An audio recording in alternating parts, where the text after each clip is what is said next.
We're going to be talking about that third habit tonight. And we've always said, always take notes, because there's always something new that you're going to get. Even though we may say some things that you've heard before, you haven't heard them being the person you are today. You've got a whole different set of references. You've evolved. You've got different thinking, got different neurology. So you know what? Write it down. You never, ever experience anything twice. It doesn't exist. It's a myth that you've done this before. It's a myth that you've heard this before. It's a myth that you've experienced this before, because you know what? You may have experienced that, well, the data, whatever that data is, maybe that data is the same, but 100% guaranteed, you do not have the same neurology and your context is different in collecting the data. So your interpretation of data is going to be completely different. So it's brand new. That makes sense, doesn't it? Imagine going through life knowing that you never ever experience anything twice. Oh, that changes things a bit.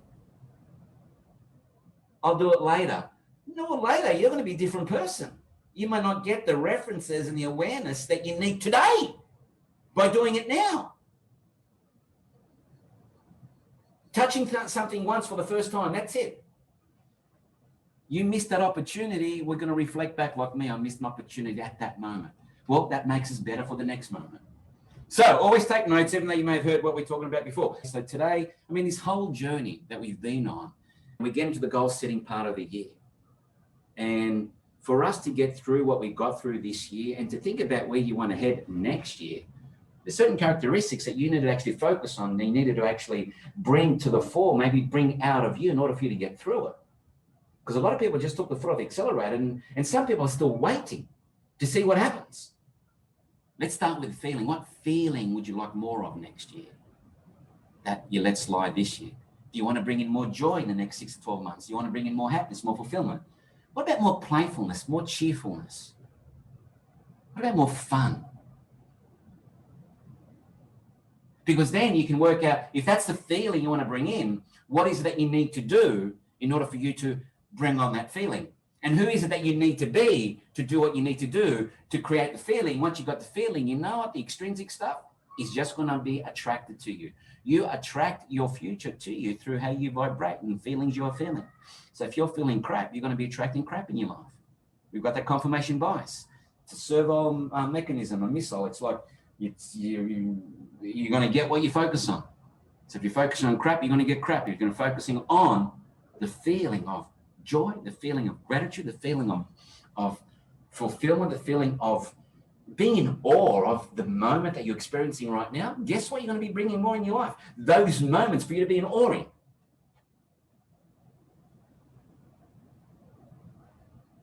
Now, you may have experienced it fleetingly throughout the year. Would you like to experience it more consistently? Because that's what a high performer is, right? Consistently doing the habits, the rituals, the morning rituals. So we put this whole evolution program together, the NLP training with all this coaching to help you with some life skills, to help you with the technology, to help you with the tools, the tactics, things that you can learn to simply do, to help you eliminate those negative emotions, those negative beliefs, those limiting beliefs, and for you to start moving forward with grace, with ease, with positivity, being an example, being a leader for your family, your friend, your kids, and living life as people look at you saying, wow, they're really living life. Maybe you're fulfilling your mission. Today, we're going to be talking about courage. When you think of all these characteristics of habits, how does courage fit into all of this? What does courage mean for you? And if you had just a little bit more courage to have that conversation that you've been avoiding, or a little more courage actually to step up and maybe, stand up for someone when you saw them going through something, or step up for yourself, or to do the thing that you wanted to do but you haven't done. If you're a little bit more courageous today, would you have a different result today? That's something to think about, right? That's what we're going to be talking about. So the question is this: what's the one characteristic that when you do consistently expands your growth? This characteristic, without a doubt, if you do this consistently, you grow. You cannot grow with this. You cannot not grow with this characteristic. which characteristic or which habit is fundamental to overall high performance. All the habits, like your clarity, your energy, your productivity. What's the one habit that is fundamental to all of them for you to stretch yourself further, to actually experience a much more deeper fulfillment or connection or experience of whatever life is for you? And we know what we're talking about today. That one characteristic or habit is courage. Pete, I had this photo I was using anyway, so I don't know when I gave it to you. You chose the right one to post. It's like, man, okay, we're on the same wavelength. I already had this on my slides. The first one that you had with the jumping over between the two rocks, I almost picked that one as well today too. So, all right, so we're on the same wavelength. It's pretty cool. So courage. So I want you to know, guys, your courage stretches all your habits. I want you to think, what if you're a little bit more courageous in getting more clarity in your life? What if you stretch yourself more to actually be more granular? Exactly what does that mean for you? Push yourself more with that clarity and that vision. What about you're more courageous to do the things to build up your energy and vitality? What would that mean for you? What if you took on that one extra thing that'll give you a deeper sense of fulfillment and was able to get you that breakthrough? Many times we don't take that step because, well, of what we make that step mean. Right? Focus is important, yes. But what if you're more courageous with your focus? Some people are scared to focus on the one thing because what they make it mean. But what if they're courageous to really get monomaniacal, or courageous to really put the blinkers on and get laser-like? Our goal in this session, guys, is to understand how much courage you are tapping into each day. How much you're tapping into your source, into your courage. Are you using it to the max? Or do you feel that you can be a little bit more courageous? Where are you not stepping up is the question. So to understand how much you're tapping each day and how your results in life would change by having the courage to take that next step, to stretch your habits and ultimately experience the evolution and the transformation that you've chosen by living on this planet. So you've chosen to evolve and transform. That's why you're in this room. You've chosen to be in this planet for a specific reason. You know, we're cosmic beings having an experience. We're not just spiritual beings or human beings. We're a cosmic being having this physical experience. A cosmic being, a 5D being having a 3D experience.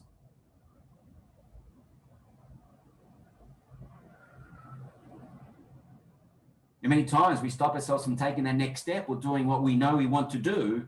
What's the one thing that's stopping you guys? What's one thing that stops you doing stuff that you know you want to do? What's the one thing? The one thing that you need to break through. That's what's stopping. Ultimately, what's stopping is confidence. Is it confidence or fear that you don't have the confidence? So if you don't have the confidence, what are you fearful of? All right? Because underlying everything, guys, in judgment. So you fear what? People judging. So all that is fear-based. And I'm here to tell you, we have been lied to. And I have to put my hand up. I've been part of the what is it? The mob that's lied to everyone that fear exists. It's a myth. Fear doesn't exist. I was listening to a new podcast the other day. I thought, wow, Brennan said the same thing. We've been lying to you. Fear doesn't exist. I mean, physical fear exists. I mean, we know that, don't we? And that is a biological fear, like fear that life is threatened. I mean, that's a fear, right? But come on. Is your life threatened with confidence? Is your life threatened with doubt? Is your life threatened with judgment? It's not a fear. We just use the word, we label it fear to make ourselves feel better about us not doing what it is that we know we want to do. You know what we're saying? It's the language you're using. It's what we're saying to ourselves. We're saying, you know what your fear is? It's what if followed by a negative statement. So what do you think? You're using the what if frame. It's a possibility frame in NLP, right? So you're saying, what if followed by a negative statement? What if they reject me? What if they don't like me? What if I lose everything? What if this doesn't work? What if I get embarrassed? What if they laugh at me? And you call that fear. Well, what if that doesn't happen? So how do you change it? Use your what if and flip it to a positive statement. Because they're the questions you're asking you. Trigger, what if I don't like me? Behavior.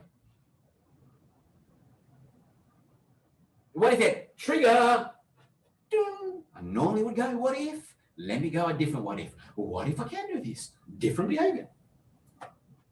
Sounds easy. It's less than easy. Focus on easy. Right?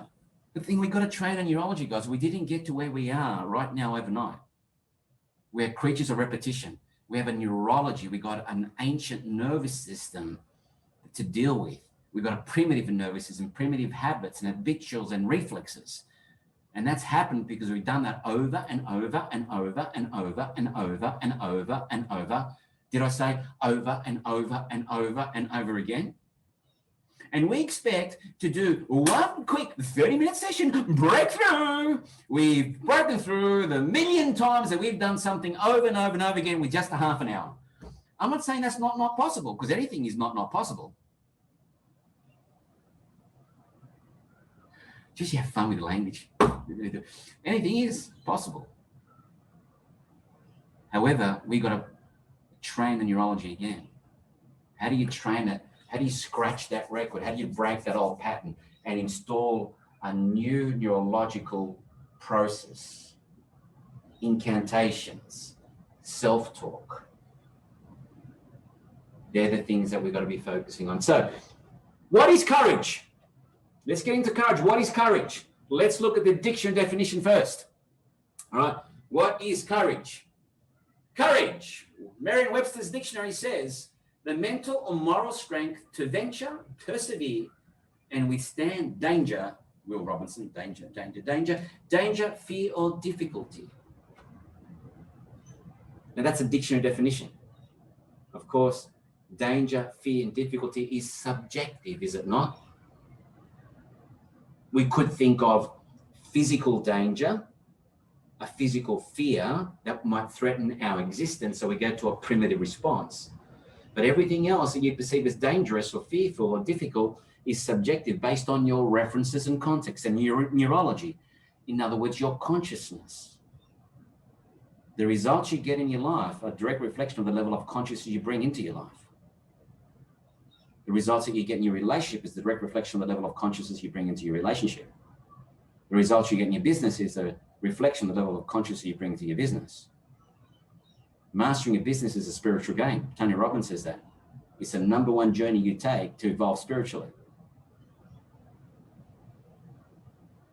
And when you understand the values levels that we talk about in the Master Prac, in order for you to rise up from the masses and move into the entrepreneur and get into this spiritual, energetic, vibrational realm, and then even above that, the integrated self, it's a journey of dealing with our shadow and our stuff and how you do business.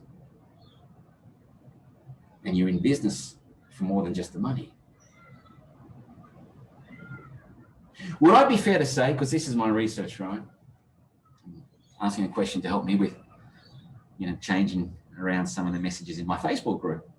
I want to start focusing on this year or next year.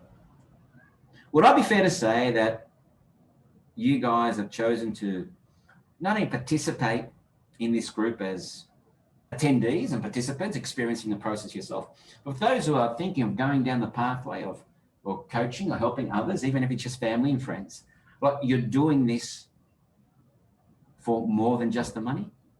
Is there anyone here that wants to be in this field just for the money? So I think we're all in here for something beyond that. And I'm not saying money is not important. It is important. It's an energy, it's a vibration. We've got to make it important. But you need something which is bigger than that to pull you through. Because if it's just for the money, then what's your purpose? How it is that you show up in the world? What's your contribution? What's your mission? We see today a lot of people come into this field and do these wonderful trainings, and we've got all these wonderful tools, and they just make it about, and I'm just reporting, this is what I've witnessed, they just make it about the sales and how many people they can to break through, and they don't even know their work enough. Not me to say, how dare you? How dare you choose to be in this field to support a client you've got a duty of care to keep sharpening the saw. Would you send your child to yourself? And if you wouldn't, it means you need to keep on learning. Because why would you work on someone else's child if you wouldn't work on yours? Is that a fair comment?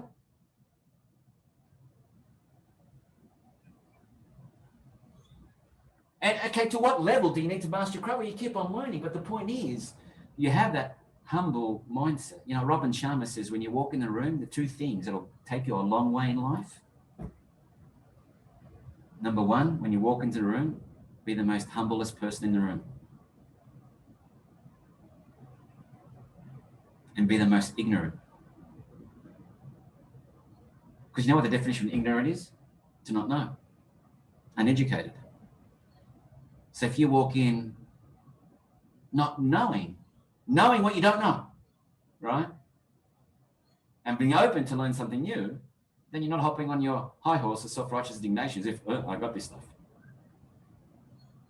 Because, there's an effect in psychology, right? We've talked about in one of our other programs, I think in our influencer program, the Deming, Kruger-Denning effect, right? In psychology. Those who know the least tend to be the most confident. Wow. And those who know the most on a subject tend to be the least confident. It's imposter syndrome. And the ones who know the least, who are confident think they can do it, it's called hubris. It's a false sense of confidence. And we see it a lot today where people have done a weekend course. I'm not saying they can't help people, but that false sense of confidence. Well, if you want to work on your child, then keep on learning, keep on mastering your craft. You've got a duty to care. And I think this is why we're doing what we're doing, to do something beyond the money. It takes courage to stand up and share that message, because what will people say? So let me ask you a question. What's courage to you? What is it for you? Even though there is fear, even though there is anxiety, even though there is uncertainty, even though there is unknown, you still show up. That's courageous. Even though that still exists. It's not the line. Arr! It's not who roars the most is the most courageous. Make any sense with that? So what was it that let you let that courageous slide, the courage that you had, what happened for it to slide? Because you know what you needed to do. Because if you know that's courage, what was it that made you to not be courageous? That's interesting to be aware of. Because one of the triggers that help us move away from the one thing that we want to experience. So I think if we looked at courage and what we're working with, and I think all of you guys hit the nail on the head, courage, this is Brendan Burchard's definition, right? Courage is the ability to act and think outside of our comfort zones, even though there is anxiety there, even though there is fear there, even though there is still risk there, even though there's uncertainty and unknown there, you still act and think outside of that comfort zone. You show up even though it's there. It's like when you deliver a baby. That is courage. It's a courage that a lot of men wouldn't do. Isn't that right? So that's a different form of courage. That's a power that you can access, a feminine power that you can access and anchor in that courage. Man, if you got that watermelon coming out of you, and then you can get another breakthrough coming out of you. I think that's a nutshell. It's showing up even though you don't want to. You want to, but you don't show up. So what are the 6 attributes of courage? Well, let's share some of these things you've mentioned, and we'll give you some quotes. And we're going to get into the questions we want to ask, the high performance questions. So you can guys get into some breakout rooms and discuss it amongst yourselves. Right? Because that's how we learn, the social learning environment. So 6 attributes of courage, guys. Let's have a look at the first one. Feeling fear, yet choosing to act, not being affected it. People say, feel the fear and do it anyway. Yeah, but are you doing it as an effect, or are you making it a choice? Because when you're making a choice to act, that is proactive. Here's a quote from Nelson Mandela. I learned that courage is not the absence of fear, but the triumph over it. The brave man is not he who does not feel afraid, but he who conquers that fear. You know, we did an exercise in Date with Destiny, and I mentioned it to my other group on values, and I sort of touched on it tonight. And it was a whole different spin on values, which I'm excited to share in our next master prac. With the rules, what are the rules? You have a procedure to achieve what you want, and you have a procedure to achieve that you don't want. And when I realigned my away from values, I realized I'm more of away from person. I've been driven by making sure I move away from the things I don't want. So what happens is I have my drive, and it's a bloody great drive. When I'm close to the things I don't want, man, when I'm down, my motivation, when I'm on the bottom layer of the floor, or the ceiling, of the floor, I will do whatever I can that drives me to move away from it. So I'll do until I get so far away that drive and that pain's not there anymore. And my motivation to keep moving is gone. So what do? Because I'm focusing on that, I'll repeat the pattern again. So you got a limit on your floor. How low do you need to get before you get off your ass? And then you got a limit on the ceiling. You'll never get higher than that. So here's this thing, right? As above, so below. If you want to crack that ceiling, you need to allow yourself to go lower than the low. You got to experience stuff you've never experienced before. And this is why we've been prepared in 2020. Because most of us have experienced stuff that we've never experienced before, which means we're getting ready for stuff that we've never experienced before in 2021. If you never ever thought that you'd be where you are today, you know what the presupposition is in that? That you could be somewhere in the future that you never ever thought you could be. So where could you be that you never thought you could be, if you thought you could be there now?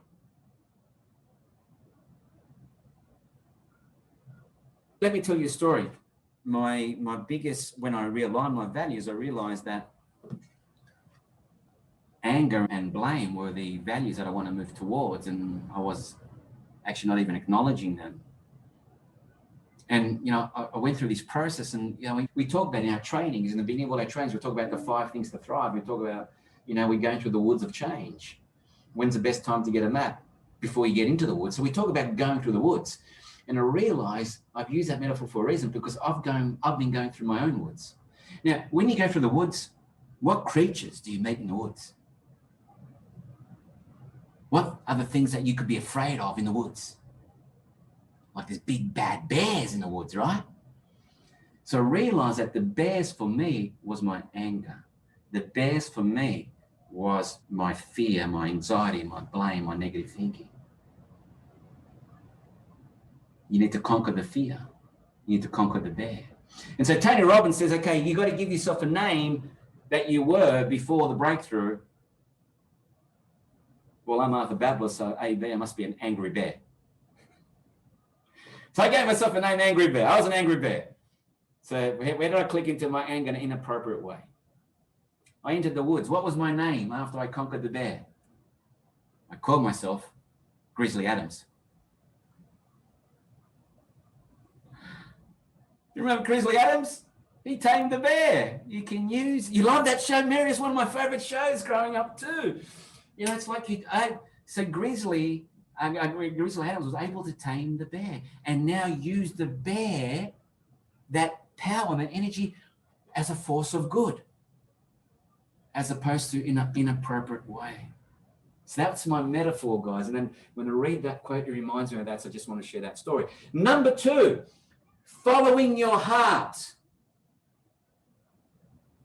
As Sharon said before, speaking up even though, right? And most important, here's a quote from Steve Jobs, right? This is in Stanford commencement speech in June 2005. Most important, have the courage to follow your heart and intuition, he said. They somehow already know what you truly want to become. Everything else is secondary. Everything else to your heart and intuition is secondary, guys. What's your purpose in life?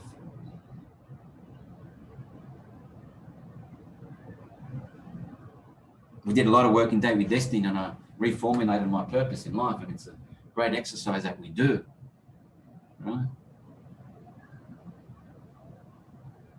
And it goes something like this. I, Arthur Babler, see, hear, feel, and absolutely know that the purpose of my life is to be love and to express love, to lead with grace and with an open spirit, to stop and appreciate the magnificence and the awe of every single moment, helping others to rise up and be all they can be. That's an incantation I say every morning now. Dean, do I get one of these or was it a half? That was the feedback, right? That we have to get. I got to do it again. So follow your heart. What's in your heart, guys? What's in your heart that, you know, you're doing things that you don't want to do, so you become incongruent. And here's the thing. The more you do the things that are not in your heart and you're incongruent, the more you actually have a gap between what you do and who you become and who you are at your core. And the bigger the gap, guess what they call that? Suffering, pain. And you'll continue to do it until the pain is so much that you stop. That you are so far away from who you really are, you have lost yourself. The good news is, from a transformational coaching perspective, you need to be lost in order to be found. So if you have gone on a journey where you've lost yourself, wow, that shadow, which was illuminated by the light inside, was a journey you needed to go on to actually find something which is magnificent inside of you. Because you would not know that magnificence without you losing yourself. Is that making sense? Now I'm talking about experience, man.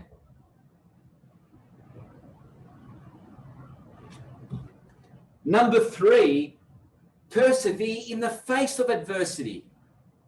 Regardless of what's going on outside, you keep on coming back, persevere. Here's a quote from Marianne Radmacher, or Matcher.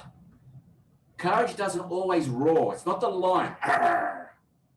Sometimes courage is the little voice at the end of the day that says, I'll try again tomorrow. As opposed to, I'll give up. Isn't that right? It's a little voice that says, I'll come back again. I'll do this one more time. It's not the roar. It's not that, beating the chest to get that adrenaline pumping and maybe express that masculine energy in a detrimental way. Are you connecting with those? Number 4, standing up for what is right. Sharon mentioned that earlier. I love this quote. Sometimes standing against evil is more important than defeating it. The greatest heroes stand because it's right to do so, not because they believe they will walk away with their lives. Such selfless courage is a victory in itself. You need to be a Braveheart and lead the army from the front. Even though your opponent is bigger than you, stronger than you, has more resources than you, what they cannot take away from you is what? Freedom! They can't take that away from you. What are you prepared to die for? What cause? Not what people or which people, because of course you die for your loved ones. Selfish courage. But what cause would you die for? What do you believe is such an evil in your perspective that it's worth you standing up? Getting the slings and arrows of misfortune. But the good news is you're not going to die. Your ego, maybe you heard a bit with someone saying, oh, what an idiot, dickhead, as if he knows everything. But you stand up. Number 5, expanding your horizons, letting go of the familiar, get out of that comfort zone, stretch your boundaries, make your boundary your new middle. Do you understand what I mean by that? Make your boundary new middle, because we live in the middle of our comfort zone. Come to the edge, he said. They said, we're afraid. Come to the edge, he said. They came, he pushed them, and they flew. You know that quote, right? So come to the edge. get comfortable being at the edge, and suddenly the edge becomes your new middle. And as it becomes your new middle, you've expanded your comfort zone. Imagine being able to expand your comfort zone without getting out of your comfort zone. Wow, now there's a concept. People say magic gets out of your comfort zone. Bullshit. I agree there's magic there, but how many people aren't venturing out of the comfort zone? What if I said to you, you know what? You can create magic by stretching your comfort zone. We're going to help you without actually you feeling unsafe. Especially a woman. They don't want to feel unsafe and insecure. You've lost them. Security is important to them. What if we said, come to the edge? We're here. We've got this. We're supporting you. We see you. We understand where you're at. And together, we'll make this your new comfort zone and expand what's possible. Then come to the edge again. Expand what's possible. Yeah, there's a concept. Growing while staying in your comfort zone. Just grow your comfort zone. Who said you got to get out of comfort zone? Just grow your comfort zone.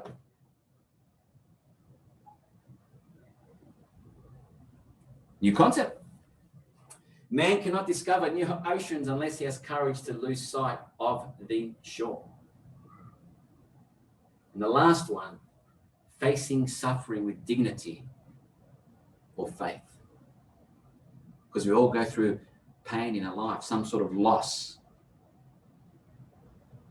of whatever that may be for you.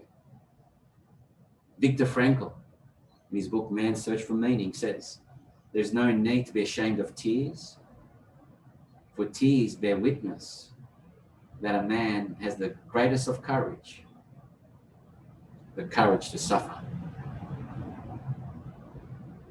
Many people want to avoid suffering. They think it's a taboo. When that moment of suffering could be the moment of transformation for you. The moment of being in the chrysalis for you to actually come out as a butterfly. So you miss the opportunity to do that.